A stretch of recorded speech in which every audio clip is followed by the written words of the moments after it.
Hello' students, লৈ আহিছোঁ HS first ইয়াৰৰ political ছায়েন্সৰ পাৰ্ট বি অৰ্থাৎ ভাৰতীয় সংবিধান খণ্ডৰ পৰা পৰীক্ষাত আহিবলগীয়া 100% কমন থকা কেইটামান MCQৰ লগতে 2, 4, 6 মাৰ্কছৰ কুৱেশ্যন লৈ MCQৰ সমাধানখিনি মই তোমালোকক এনচাৰ সহ দি দিছোঁ।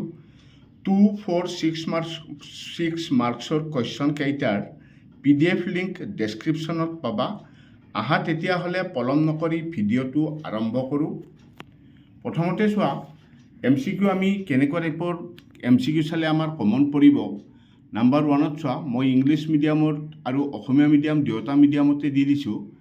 ঠিক আছে, ইংলিছ মিডিয়ামৰ কাৰণে এনচাৰটো ৰেড কলমেৰে লিখি দিছোঁ আৰু অসমীয়া মিডিয়ামত ব্লেক কলমেৰে লিখি দিছোঁ, তোমালোকে চাই ল'বা। নাম্বাৰ 1, ভাৰতীয় সংবিধানৰ খচৰা সমিতিৰ সভাপতি কোন আছিল? এনচাৰটো হৈছে ডক্টৰ BR আম্বেদকাৰ। মই ইয়াত 4টা অপশ্যন দিয়া নাই, তোমালোকক ডাইৰেক্ট এনচাৰটো মই তোমালোকক দি দিছোঁ। এইটোৱে তোমালোকক 4টা নাম থাকিব, তাৰে পৰা শুদ্ধ নামটো শুদ্ধ অপশ্যনটো আমি চিলেক্ট কৰিব লাগিব বা চইচ কৰিব লাগিব। ঠিক আছে, তো 4টা দিলে বহুত দীঘল হৈ যাব কাৰণে মই ডাইৰেক্ট এনচাৰকেইটা দি দিছোঁ তোমালোকক। ঠিক আছে, নাম্বাৰ 2, ভাৰতৰ সংবিধান সভাৰ সভাপতি কোন আছিল? উত্তৰটো হৈছে ডক্টৰ ৰাজেন্দ্ৰ প্ৰসাদ। আৰু নাম্বাৰ 1ৰ উত্তৰটো হৈছে ভাৰতীয় সংবিধানৰ খচৰা সমিতিৰ সভাপতি কোন আছিল? Doctor BR Ambedkar. নাম্বাৰ 2, ভাৰতৰ সংবিধান সভাৰ সভাপতি কোন আছিল? উত্তৰটো হৈছে ডক্টৰ ৰাজেন্দ্ৰ প্ৰসাদ। নাম্বাৰ 3, ৰাজ্যসভাৰ প্ৰধান সভাপতি কোন? উত্তৰটো হৈছে উপৰাষ্ট্ৰপতি, ভাইচ প্ৰেছিডেণ্ট। ভাৰতৰ প্ৰকৃত কাৰ্যপালিকা কোন? উত্তৰটো হৈছে প্ৰাইম মিনিষ্টাৰ, প্ৰধানমন্ত্ৰী। ভাৰতীয় সংবিধান কেতিয়া গ্ৰহণ কৰা হৈছিল? উত্তৰটো হৈছে 29th নৱেম্বৰ, অৰ্থাৎ 29 নৱেম্বৰ 1949ত। নেক্সট ফিল ইন দ্য ব্লেংকছটো চোৱা, ডেছ চনত ভাৰতীয় সংবিধানৰ 42তম সংশোধনী গৃহীত হৈছিল 1976 চনত। ঠিক আছে, তোমালোকে ভালদৰে চাই ল'বা, মই নেক্সট পেজটো কৈ দিছোঁ। নাম্বাৰ 7, সংসদৰ দ্বিতীয় অধিৱেশনত কোনে সভাপতিত্ব কৰে? ৰাজ্যসভাৰ অধ্যক্ষই। অবিভক্ত ভাৰতবৰ্ষৰ সংবিধান সভাৰ প্ৰথমখন বৈঠক কেতিয়া অনুষ্ঠিত হৈছিল? 1946 চনৰ 9 ডিচেম্বৰ। ভাৰতীয় সংবিধানৰ কুৱেশ্যন নাম্বাৰ 9, ভাৰতীয় সংবিধানৰ কোনটো অনুচ্ছেদে ইয়াৰ সংশোধনৰ প্ৰক্ৰিয়াক আলোচনা কৰে? উত্তৰ আৰ্টিকল 368 অনুচ্ছেদ। নাম্বাৰ 10, ভাৰতৰ কোনো এখন ৰাজ্যৰ ৰাজ্যপালক কোনে নিয়োগ কৰে? বা যিকোনো ৰাজ্য এখনৰ ৰাজ্যপালক কোনে নিয়োগ কৰে বা নিযুক্তি দিয়ে? উত্তৰটো হৈছে প্ৰেছিডেণ্ট অফ ইণ্ডিয়া, ভাৰতৰ ৰাষ্ট্ৰপতিয়ে। নাম্বাৰ 11, ভাৰতীয় সংবিধানৰ কোনটো অনুচ্ছেদ অনুসৰি জম্মু আৰু কাশ্মীৰক বিশেষ মৰ্যাদা প্ৰদান কৰা হৈছে? আৰ্টিকল 307। সংবিধানৰ কোনটো অনুচ্ছেদত ভাৰতক ৰাজ্যসমূহৰ সংঘ বুলি কোৱা হৈছে? আৰ্টিকল 1, অনুচ্ছেদ 1। নেক্সট কুৱেশ্যনটো চোৱা, 13, কুৱেশ্যন নাম্বাৰ 13ত আহা। সংবিধানৰ কোনটো অংশত মৌলিক অধিকাৰ সন্নিৱিষ্ট কৰা হৈছে? উত্তৰ অংশ 3, পাৰ্ট 3। নাম্বাৰ 14, নিজা সংবিধান থকা ভাৰত যুক্তৰাষ্ট্ৰৰ একমাত্ৰ ৰাজ্যখনৰ নামটো লিখা। উত্তৰটো হৈছে জম্মু আৰু কাশ্মীৰ। 15, সংবিধানৰ কোনটো সংশোধনীৰ দ্বাৰাই ভাৰতীয় সংবিধানৰ মৌলিক কৰ্তব্য সংযোজন কৰা হৈছে? 42, অৰ্থাৎ 42তম সংশোধনীৰ। 16 নম্বৰ কুৱেশ্যন, ভাৰতীয় সংবিধানৰ কোনটো অনুচ্ছেদত সংবিধানৰ সংশোধন প্ৰক্ৰিয়াটো বৰ্ণনা কৰা হৈছে? আৰ্টিকল 368।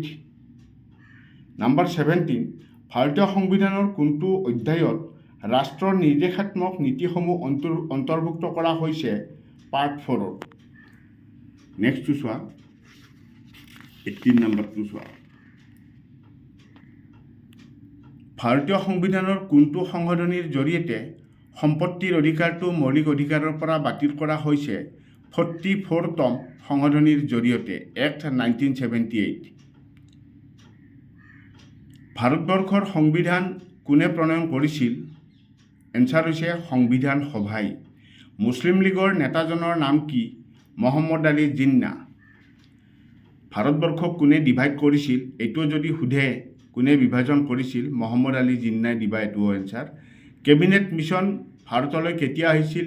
1946। ন্যায় কোনে পৰিচালনা কৰে? এনচাৰ হৈছে ন্যায়পালিকা। ভাৰতবৰ্ষ এখন দেশ ৰাষ্ট্ৰ, ফিল ইন দ্য ব্লেংকছ, ধৰ্মনিৰপেক্ষ ৰাষ্ট্ৰ। নিৰ্বাচন আয়োগে সংবিধানৰ কোনটো অনুচ্ছেদ মতে সকলো নিৰ্বাচন অনুষ্ঠিত কৰে? আৰ্টিকল 324। নেক্সট চোৱা 25। ভাৰতৰ ৰাষ্ট্ৰপতিয়ে লোকসভালৈ কেইজন সদস্য মনোনীত কৰিব পাৰে? উত্তৰ হৈছে 2জন সদস্য।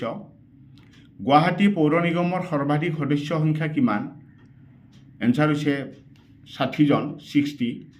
তলত দিয়া দেশবোৰৰ কোন দেশত প্ৰকৃত কাৰ্যপালিকা আছে? অপশ্যন 4টা থাকিব। শুদ্ধ উত্তৰ হৈছে অপশ্যন এ, ইণ্ডিয়া, ভাৰতবৰ্ষ।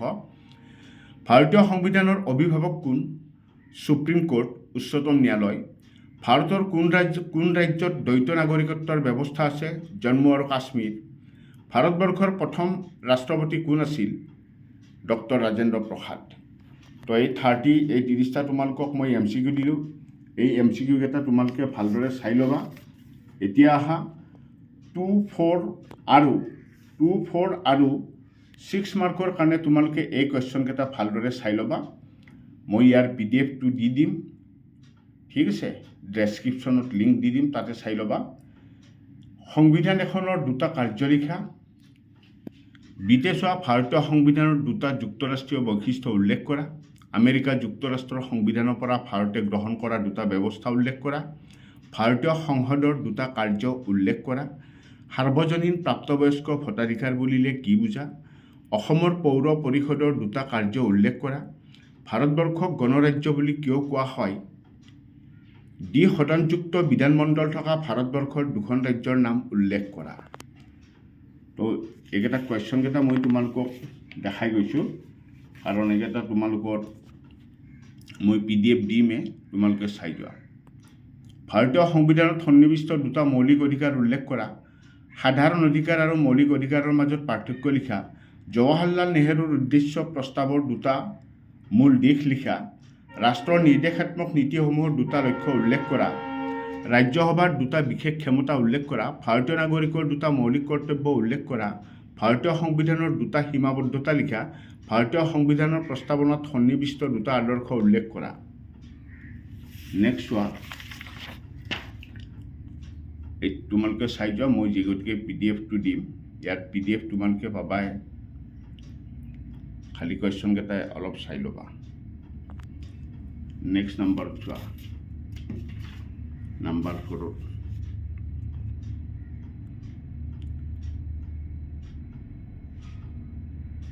ইয়াৰ PDF-টো মই তোমালোকক দি দিম, তোমালোকে চাই ল'ব পাৰিবা, ঠিক আছে।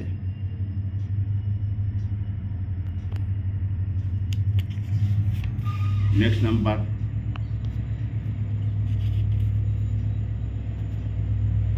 এইটো একচুৱেলি পেজ নাম্বাৰ 3 হয়, ঠিক আছে। ভুলতে 4টো দেখুওৱা গৈছে, এইটো 3 নম্বৰ হয়। মই PDF-ত লাইনটো ঠিক কৰি দি দিম তোমালোকক।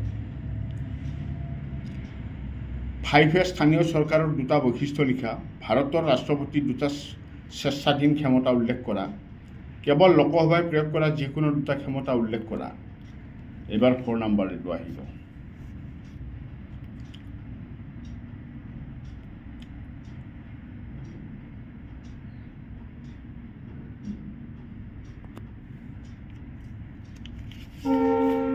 নেক্সট নাম্বাৰত চাই লোৱা 5ত।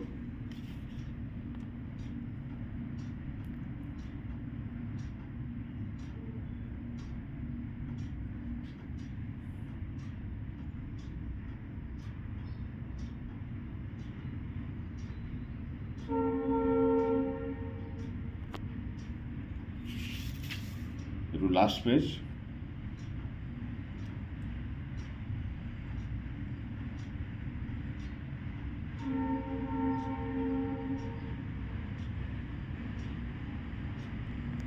তো ছাত্ৰ ছাত্ৰীসকল আজিলৈ আৰু বিশেষ নাই, ইমানতে সামৰণি মাৰিলোঁ। ধন্যবাদ।